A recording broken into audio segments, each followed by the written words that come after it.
파월 의장의 한마디에 미국 증시가 상승으로 마무리가 됐습니다.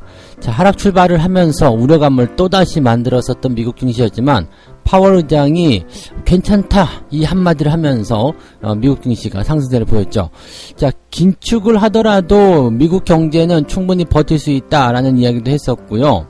그 다음에 우리가 양적 긴축이라고 볼 수 있는 부분들, 대차대조표에 대한 이야기들이 이제 금리 인상으로 같이 진행되지는 않겠다. 그런 얘기를 하게 되면서 전체적으로 좀 투자자들이 안심하는 그런 느낌이었다 보시면 되겠습니다. 자, 파월이 어떤 이야기를 했는지 자세하게 좀 알아보도록 하겠고요. 자, 최근에 수급 때문에 고민이신 분들 굉장히 많으실 거예요. 왜 계속 팔고 있는가? 이 자식들 도대체 언제쯤 살 것인가? 뭐 이런 얘기들 많이들 하게 되시죠. 수급에 삼중고가 있다라고 하는데 도대체 이 수급 문제들 언제쯤 해결될 것인가? 자, 그리고 수급이 들어오게 된다라면 과연 시장은 상승하게 될 것인가? 왜 이렇게 팔고 있는 것인가? 등등에 대한 이야기들 정리해 보도록 하고요. 자, 대기업의 자사주 처분이 최근 2년 사이에 무려 3배나 증가했다고 합니다. 자사주 처분은 과연 좋은 것인가 나쁜 것인가? 일단 기본적으로 자사주 처분은 좋은 겁니다. 자사주를 소각해버렸다라는 이야기인데, 자, 자사주 처분에는 소각과 매각이 있습니다. 그래서 이 둘 중에 하나는 좋은 거고 둘 중에 하나는 나쁜 건데 그 이유에 따라서 좀 내용들이 좀 달라질 수는 있겠습니다. 그래서 대기업의 자사주 처분이 왜 늘어나고 있는지, 그 다음에 주가에는 어떻게 영향을 미칠 수 있는 것인지 알아보도록 합니다.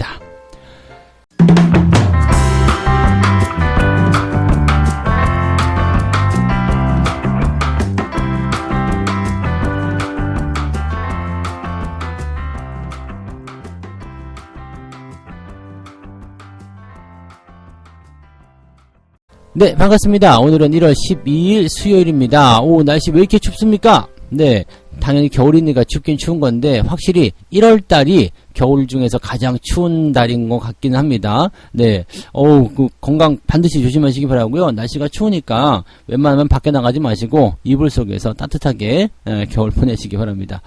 일단은 미국 시장 같은 경우도 조금 춥긴 했는데 후반부에 좀 따뜻하게 변화가 되는 모습이었습니다. 일단은 다우지수가 0.5% 상승 마감을 했고요. 나스닥은 1.41%나 올라왔습니다.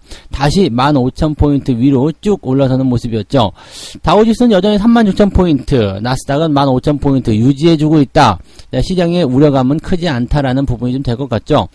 아무래도 이제 어제 우리 국내 증시에서도 수급적인 부분들이 살짝 주춤하는 모습도 좀 있었고, 그 다음에 반등에 대한 어떤 실마리를 계속 풀어주려고 했었던 느낌들이 있었잖아요. 이게 아무래도 이제 이런 냄새를 먼저 맡지 않았을까라는 생각을 해봅니다. 역시 기관 애들이 좀 개코 역할을 좀 하긴 하는 것 같아요. 그 다음에 외국인들 같은 경우도 어제 장 후반에 매수를 확 들어오는 모습들이 이런 것들 염두에 두고 한 것이 아니었을까라는 생각도 좀 해보긴 하겠습니다. 어쨌건 시장이 움직이는 모습들은 굉장히 좋았고요. 대신에 이제 아침 시점에서 보합 출발 이후에 하락을 크게 만들었죠. 그 다음에 다시 반등하면서 올라가는 모습들, 이렇게 장 막판으로 가면서 더 강하게 상승하면서 마무리됐다라는 것은 시장에 매우 좋은 소식이 된다라고 보시면 되겠습니다. 자, 그 이유를 이제 파월의 발언으로 이제 넘어가서 이야기를 하게 되는 부분인데요. 자, 파월 연준 의장이 재임 인준 청문회에 참석을 해서 뭐라고 했느냐, 오는 3월에 자산 매입 축소를 마무리할 것이다. 그리고 난 뒤 몇 차례의 기준금리를 인상하고 그리고 나서야 올해 말 정도에 대차 대조표 축소에 나설 수 있을 것이다 라고 얘기를 했습니다. 사실 이 대차 대조표 축소가 바로 논의가 될 수도 있다라는 얘기가 있었단 말이에요. 그러면서 금리 인상이 일단 진행되면 이제 3월 달에 이제 금리 인상을 진행을 하고, 그 다음에 바로 대차 대조표 축소가 들어가서 이제 양적 축소가 진행되는 건 아니냐, 이 긴축이 너무 세게 빨리 들어오는 건 아니냐, 이런 식의 얘기가 있었는데, 그런 거 없다. 네, 그런 거 없다. 박은 거죠. 파월 의장이 괜찮아요. 지금 이제 양적 긴축까지 바로 들어가지는 않을 것입니다. 라고 얘기를 하게 됩니다. 시장은 일단 6월 정도면 양적 긴축, 축소가 들어갈 것이다 라는 얘기를 하고 있었는데, 이것을 이제 걱정하지 마세요. 나쁘지 않습니다. 금리 인상과 대차 대조표의 축소를 동시에 해야 한다고 얘기하고 있지만 이렇게 진행하는 것은 결코 좋은 게 아니다. 그래서 이 부분은 절대 사실이 아니고 올해 말 정도나 돼야지만이 대차 대조표 축소, 즉 양적 축소가 논의될 수 있다라고 얘기를 하고 있는 부분입니다. 그래서 현재 시점에서는 일단 금리 인상에다가 대체대표 축소까지 같이 들어가게 되면은 이제 돈을 걷어들이는 속도가 더 빨라지는 상황이 되기 때문에 상당히 이제 부담스러울 수도 있었는데, 상당히 이제 지금 현재로서는 투자자들에게, 좀 숨통을 틔워주는 그런 역할이다 보시면 되겠죠. 이 대차대조표 축소 같은 경우는 기본적으로 뭐 채권을 지금까지는 매입을 하고 있었다가 요걸 다시 그냥 매각을 해버려가지고요, 현금을 끌어들이는, 그러니까 실질적으로 보면은 금리 인상은 돈이 자동적으로 들어오게끔 만드는 거. 그 다음에 이 대차대조표 축소, 즉 양적 긴축, 축소는 어떤 관점이냐면 돈을 그냥 지들이 직접 가지고 들어오는 그런 약간 삥을 뜯는 같은 느낌이겠죠? 야, 채권 가져가. 그리고 돈 내놔. 이런 식으로 가는 그런 느낌. 이렇게 해서 돈이 자동적으로 들어오는 것이 아니라 그냥 사냥을 해나가는 그런 형태의 모습이라고 보시면 되겠죠. 그러니까 강제성이 훨씬 더 크다라고 보시면 될 것 같은데, 양적 긴축에 대한 부분들은 당분간은 걱정하지 않으셔도 될 것 같은 느낌이에요. 지금 1월인데 올해 연말이나 돼야지 생각해보겠다. 이렇게 얘기가 나온 거니까. 물론 이제 얘기가 다시 바뀔 수 있겠습니다만, 연말에 대한 부분이기 때문에 조금 땡겨진다 하더라도 올 하반기가 아니겠습니까? 그죠? 그래서 시장 예상치가 이제 6월경으로 예상이 됐었는데, 그냥 뭐 한 9월, 10월 뭐 이렇게 된다 하더라도 아직까지는 많이 남아있으니까 걱정거리가 될 만한 부분이 아니다라고 생각하시면 되겠죠? 네. 자, 그 다음에 유가 급등에 대한 부분들이 또 있습니다. 유가가 최근에 급등하게 되면서 미국 전기차 업체의 주가가 일제히 상승했다. 이 소식. 뭐 아무래도 나스닥이 상승한 배경 속에 들어가 있을 거라 생각합니다. 뭐 분위기 좋아지니까 기술주들이 올라갔기 때문일 것이다. 그다음에 뭐 테슬라 같은 경우는 이제 목표 주가를 올려잡는 증권사들이 좀 늘어나고 있더라고요. 뭐 그런 부분들이 좀 있는데, 유가가 올라갈수록 전기차 수요는 늘어날 건 아니겠느냐, 이런 식으로 얘기가 나옵니다. 그래서 테슬라, 그다음에 뭐 리비안, 뭐 이런 종목군들이 계속 상승하는 모습이고요. 루시드 같은 경우가 이제 9% 가까이 급등했다라고 되어 있습니다. 자, 이렇게 전기차 업체의 수요가 늘어날 것이다라고 된다라면 관련한 종목군들도 굉장히 우리 관심 있게 봐야 되겠죠. 전기차를 생산하는 완성차 업체부터 시작해서 전기차 부품주, 배터리, 소재 관련한 종목군들의 반등이 나타날 수 있겠습니다. 정말 공교로운 게요. 지금 코스닥 쪽에서 보면은 코스닥 시총 상위 종목군들에 포함되어 있는 게 배터리 소재 쪽이란 말이에요. 얘네들이 반등을 해줄 수 있는 어떤 포지션을 또 만들어주는 모습이죠. 그러니까 이런 내용들 보게 되면은, 야, 이거 정말 교묘하게 맞아떨어지는구나 라는 생각이 또 나올 수 있죠. 약간 계속 떨어졌기 때문에 기술적 반등 살짝 나올 수 있는 구간 아니겠습니까? 근데 전기차 수요 늘어난대요, 이렇게 나오게 되면 어떻게 될까요? 자동차 부품주부터 시작해서 자동차 완성차 업체들까지 전체적으로 긍정적인 상황이 좀 되겠죠. 자, 유가가 계속해서 올라가고 있기 때문에 석유화학 쪽도 아마 관심을 가지셔야 될 것 같은 느낌인데, 유가가 계속 올라가는 이유 중에 또 한 가지가 뭐냐면, 오미크론이 세계 경제에 큰 타격을 주지 않을 것이다 라는 기대감 때문이다 라고 얘기하는 겁니다. 그러니까 요거는 이제 일타 쌍피 같은 느낌이죠. 왜냐면 오미크론이 세계 경제에 타격을 주지 않을 것이다, 뭐 큰 문제 없어요 라는 얘기가 되는 거고요.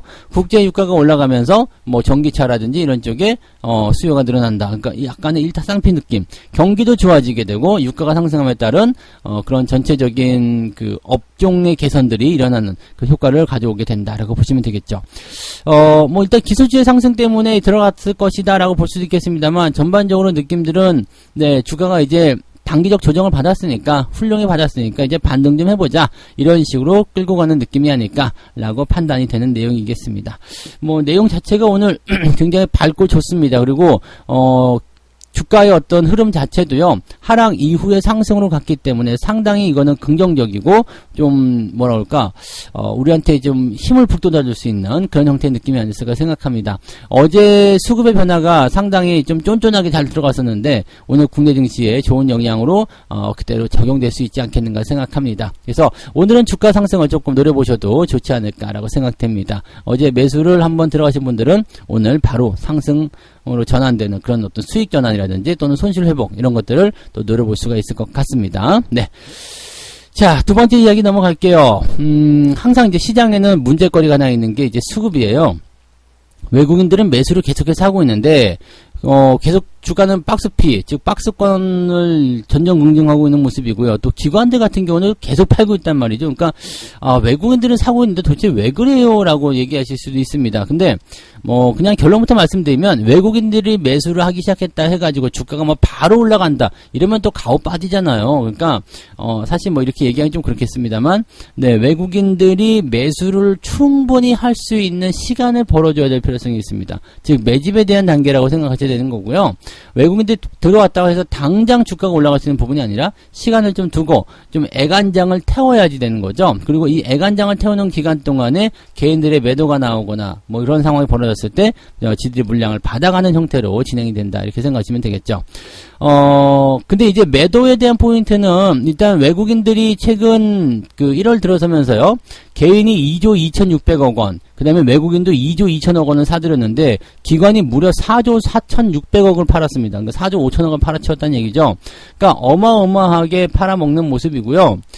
실제로 외국인 같은 경우는 10일, 엊그제죠. 이번 주 월요일을 제외하고는 모두 순매수로 기록이 됐다라는 거.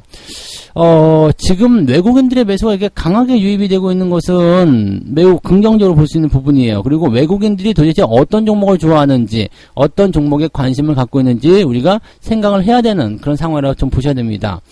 자, 근데 외국인들은 일단 뭐 그렇게 매수가 들어온다고 생각하는데 기관은 도대체 왜 파는 것이냐? 배당락 때문에 파는 것이다 라는 이야기가 지배적이죠. 배당락 때문에 파는 것이라 이렇게 기관들의 어떤 프로그램 매도가 계속 이어지고 있다. 배당 차익 거래다. 뭐 등등등 얘기가 많이 나오고 있습니다. 그래서 외국인들이 매수로 들어오고는 있지만 기관들의 매도가 계속적으로 쏟아지고 있고 또 외국인 매도보다 월등히 많기 때문에 주가가 올라가기 좀 어렵다. 이런 식이 되는 거죠. 거기에 대한 이유들은 뭐냐? 뭐 기관의 어떤 매도가 부담을 작용하고 있다는 건 첫 번째였고요. 그 다음에 미국의 뭐 FOMC 관련한 뭐 그 조기 긴축 관련한 움직임들 이것 때문에 수급 매도에도 부담이 되어 있다. 뭐 이런 식으로 얘기를 좀 하고 있는 것 같아요. 근데 뭐 이거는 우리가 다 아는 얘기들이잖아요. 그리고 이 배당에 대한 부분들 같은 경우도 이제는 좀 축소가 돼야 되지 않겠느냐라고 판단에 대한 부분이기 때문에 이제 매도 나올 만큼 다 나왔다. 이것이 어떤 지배적인 이야기가 좀 될 것 같습니다. 실질적으로 이제 당분간 수급 변동성에 대한 확대는 불가피하다. 그렇지만 이러한 내용들은 1분기 중에는 점차 완화가 될 가능성이 높다라고 얘기하고 있습니다. 근데 제 생각에는 뭐 1분기까지 갈 것도 아니고요. 뭐 이번 달 중후반, 당장 지금도 중순이죠. 그러니까 이번 달 중후반부 들어가면서부터는 바로 좀 해소가 돼야 되지 않겠는가. 뭐 빠르게 본다면 이번 만기일, 내일인데요. 만기일 지나고 나서부터는 바로 또 해결돼야 되는 것이 아니겠는가. 이런 식의 느낌도 좀 가져볼 수는 있을 것 같습니다. 그래서 지금 일단 기관들이 매도도 멈춰놓은 상태이기 때문에 여기서부터 매수가 들어오기 시작한다면 이제 그 월말 시점까지의 주가 상승도 한번 기대해 볼 수 있는 상황이 될 수 있을 것이다. 지금은 이제 뭐 현물이 계속적으로 저평가 현물이 저평가 아니죠. 선물이 저평가가 되어 있기 때문에 선물과 이제 뭐라 그러죠? 현물 간의 이제 가격 차이. 요것 때문에 지금은 현물을 팔고 선물을 사들이는 그런 형태의 모습이다.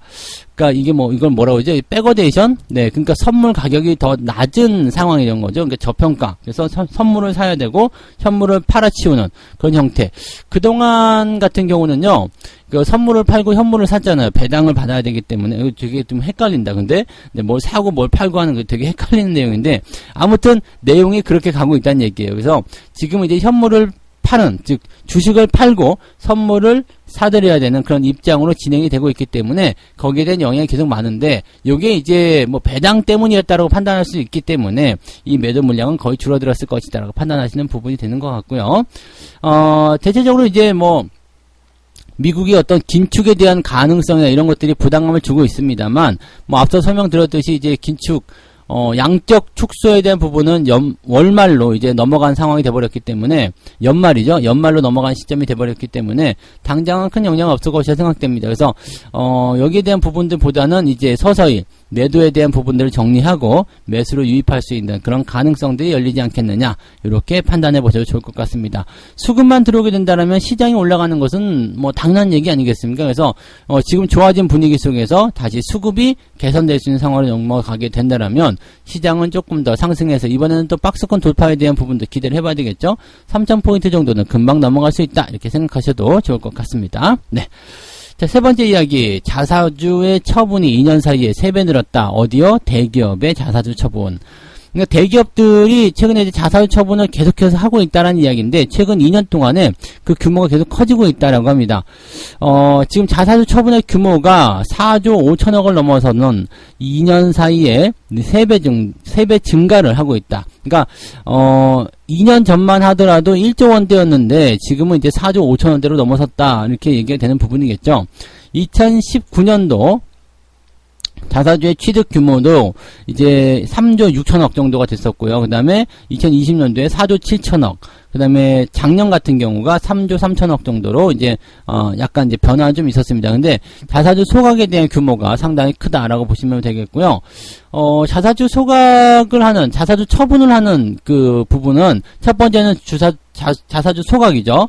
첫 번째는 주식의 소각, 두 번째가 임직원 보상이랍니다. 그래서 뭐 어떤 기업들 보니까 자사주를 매각해가지고 뭐 복지기금으로 쓴다든지 뭐 이런 식으로 쓰는 것도 많이 있더라고요. 그러니까 기업 자체에서 일단 당장 그 이익 잉여금 같은 게 있잖아요. 그것을 이제 자본금을 집어넣으면서 그 자사주를 소각시킨 경우가 있거든요. 그럼 그런 경우를 통해서 뭐 임직원들에게 보상을 해준다든지 뭐 그런 식으로 가는 경우도 있고, 현재 뭐 주식을 그냥 팔아가지고 내 돈을 만들어서 하는 경우도 있고 뭐 이렇게 되는 것 같더라고요. 그래서 지금은 이제 목적은 자사주 처분에 대한 부분들인데, 이 자사주 처분이 늘어나긴 했는데, 좋은 것은 자사주 소각, 주식 소각이고요.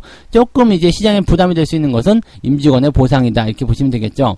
뭐, 배당을 주기 위해서 주식을 파는 경우도 있을 테고요. 그 다음에 임직원들에게 그냥 말 그대로 인센티브를 주기 위해서 파는 경우도 있을 텐데, 자, 주가에는 어떻게 영향이 되는지 한번 살펴보죠. 자사주를 소각해버린다. 그러면 자본 가치, 기업 가치는 그대로 유지가 되고 있는 상태에서 주식수만 줄어들기 때문에 주주들에게는 무조건 이득입니다. 그래서 뭐 주식 수가 줄어든 만큼 주당 가치가 높아지기 때문에 그냥 자사주 소각을 하게 된다. 그러면 어이쿠 고맙습니다 라고 얘기하시면 되는 거예요. 그래서 주가가 더 많이 상승할 수 있는 가능성을 열어주게 되는 거고요. 대신에 이제 자사주를 처분한다. 이건 매각과 같은 거거든요. 자사주를 매각한다. 그 이유는 뭡니까? 라고 보게 되면 지금 당장 돈이 나가야 되는데 시장에서 뭐 회사에 돈이 없다는 이야기예요. 그러니까 이런 상황이 됐을 때는 주식을 팔아가지고 돈을 만들어서 좀 주주들까지는 아니겠죠. 임직원들에게 나눠준다든지, 얼마 전에 있었던 그 기업, 어떤 기업이었죠? 그 복지기금을 사용하겠다. 이랬던 기업들처럼 그렇게 진행하는 경우가 생길 수 있다는 얘기죠. 그러니까 주식의 어떤 주가의 방향으로 본다라면은 주식 소각은 무조건적인 상승이 예상이 되는 부분이고요. 이 자사주 매각에 대한 부분들은 경우에 따라서는 호재, 경우에 따라서는 악재가 될 수 있는 상황이 좀 될 수가 있습니다. 그래서 뭐 자사주를 매각하는 데는 이유가 있겠죠. 대신에 매각을 하게 되면은 대체적으로 시장에 뭐가 돼요? 주식수가 이제 늘어나는 상황이 되기 때문에 유동 주식수 증가에 따른 부담감들이 생길 수가 있다고 보시면 되겠죠.